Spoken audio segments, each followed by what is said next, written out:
and shot out of the car. A double murder on Lover's Lane. Shocking, especially for a peaceful town like Vallejo. Frightening because it's such a random act. And frustrating because the hunt for the killer turns up nothing. And then, just 6 months later, it happens again. 2 miles from here, at another Lover's Lane. It's after midnight, July 5th, 1969. 22-year-old Darlene Farron and 19-year-old Mike Majot believe the man approaching their car is a policeman until he opens fire. Darlene dies at the wheel of her car. Mike barely survives. No one knows this is the start of a random killing spree until the killer begins writing a terrifying series of letters to newspapers.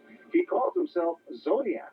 His signature, a symbol of crosshairs in a gun sight. This is the Zodiac speaking. I like killing people because it is so much fun. The police shall never catch me. He brags of his killings. He taunts police, and he terrifies Northern California. Dear editor, this is the murderer of the 2 teenagers last Christmas and the girl on the 4th of July. To prove I killed them, I shall state some facts, which only I and the police know. He reveals the exact number of shots fired, the precise positions of the bodies. Even the brands of ammunition used in the attacks are listed in the letters. First of all, they're scary as hell. The San Francisco Chronicle's Robert Graysmith says the Zodiac's letters are full of frighteningly accurate details. Doing such things as describing what the woman was wearing, enough details to tell the police that he was the man. The headlines focus on terror. The public is transfixed by the menacing threat of random murder. Yet for 3 decades, the Zodiac, a brazen serial killer who was so careful about leaving a trail, remains at large. But today, thanks to new crime scene technology... And that's a quick introduction to the case. And let me get what's on the screen here. One moment, please. Here's Robert Domingos and Linda Edwards, pictured here, went to the beach in 1963, years before 1968, when it's really believed the Zodiac committed his first homicide. There's Robert on the right, Linda on the left. They were seniors at Lompoc, and on senior skip day, they went to the beach one day. And let me give some background here real quick. I'll try to expedite everything, get everything here kind of fast. Robert was on the football team, and Linda was a cheerleader. And it was the year 1963, as I stated previously. And they parked on the beach on Highway 101, about 25 miles north of Santa Barbara. Okay, now the exact details of what happened at the scene are unknown, but they can be theorized. Around 3 p.m., they're approached by an individual who is now definitely known to be the Zodiac, and he had Linda tie up Robert. Okay, and she didn't tie him too well. Then he started tying up Linda, and that's when things took a turn for the worse, and Robert and Linda ran down a wash trying to escape the scene, and they both were gunned down. And again, this took place in 1963, 5 years prior to the what's believed to be the first shooting by the Zodiac. And let me get this 1960s into perspective here. Okay, it was quite a ways ago, and see if I can get something on the screen here to offer some throwbacks and stuff. Here's a vintage washing machine that goes back to 1963, the 60s era. And let me get on the screen here real quick. And as you see, if you're trying late night movies, occasionally you'll see something like this in a movie. But they were much bigger, bulkier now, and they actually had a window, and there's the controls. It was a different era. And let me get, here's, I think, Jack Kennedy. Let's see if I can get him on the screen here real quick. Jack Kennedy was elected in 1960 and assassinated in 1963, the same year Linda Edwards and Robert Domingos were shot. And there's looks like Indiana Evening Gazette. There's Jack Kennedy being sworn in the year 1960. Now getting back again to Robert Domingos and Linda Edwards, try to get a 60s throwback there.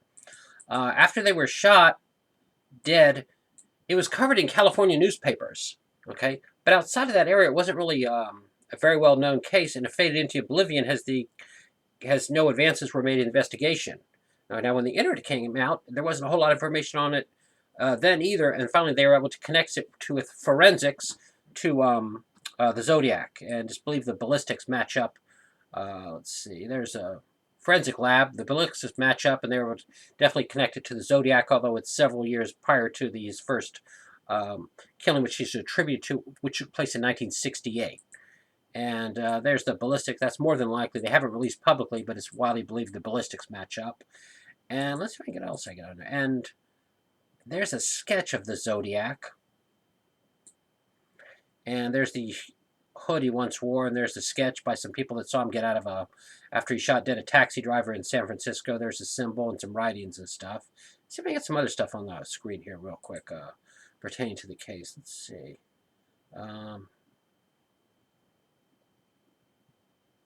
So it's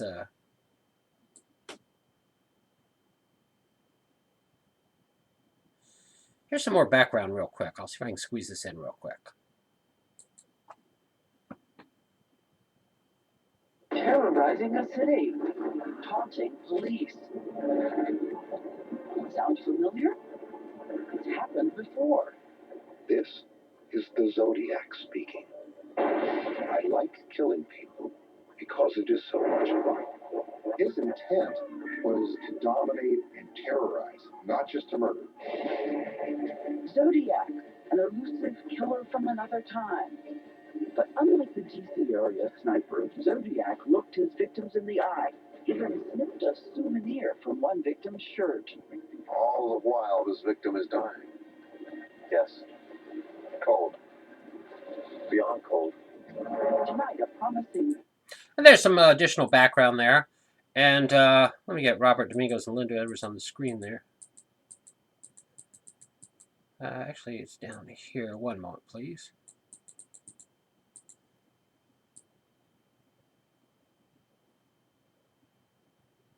And there they are on the screen again. And so the general consensus is the Zodiac killer operated several years prior to 1968.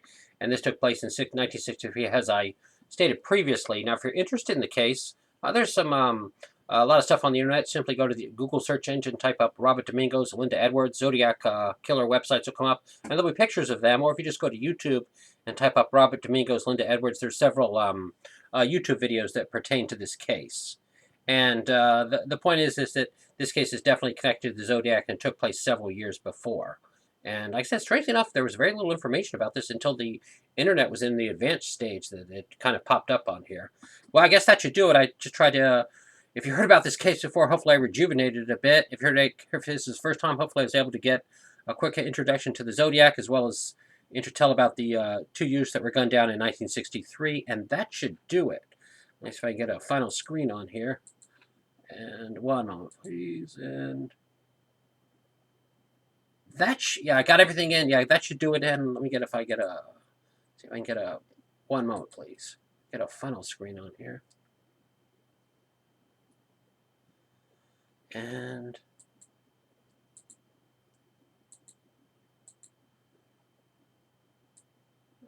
let's see, there's a really good,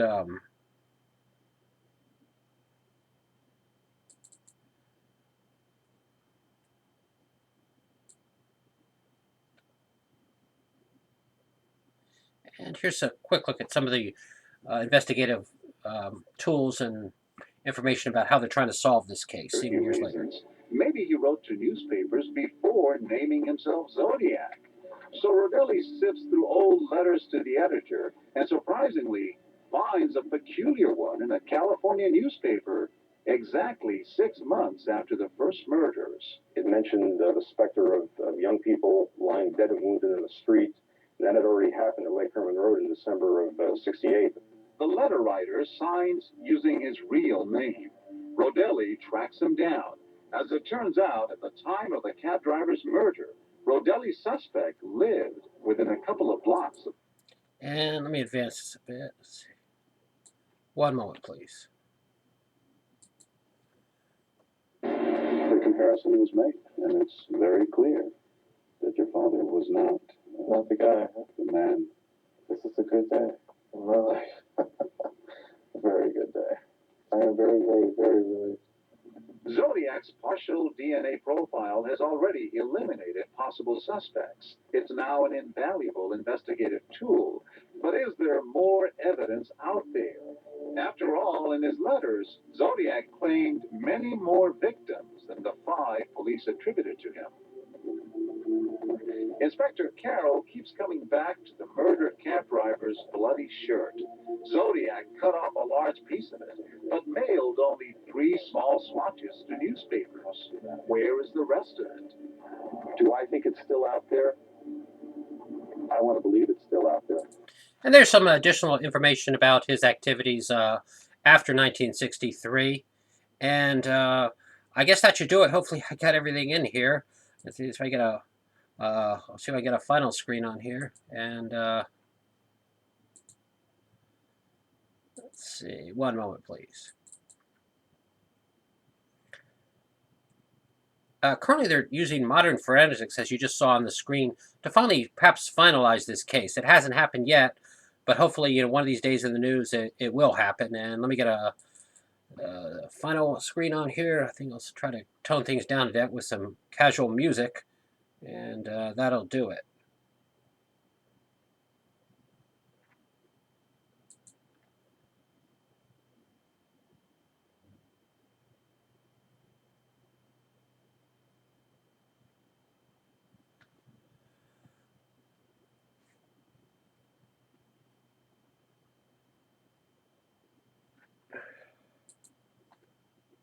Oops, another ad, but I'll pop it in here. I'll try to calm things down here a bit with some casual music.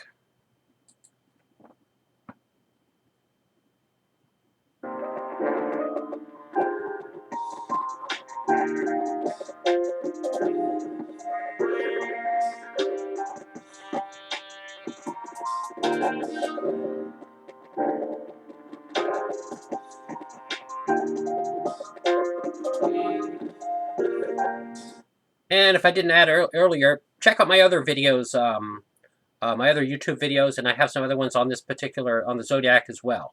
And that'll do it.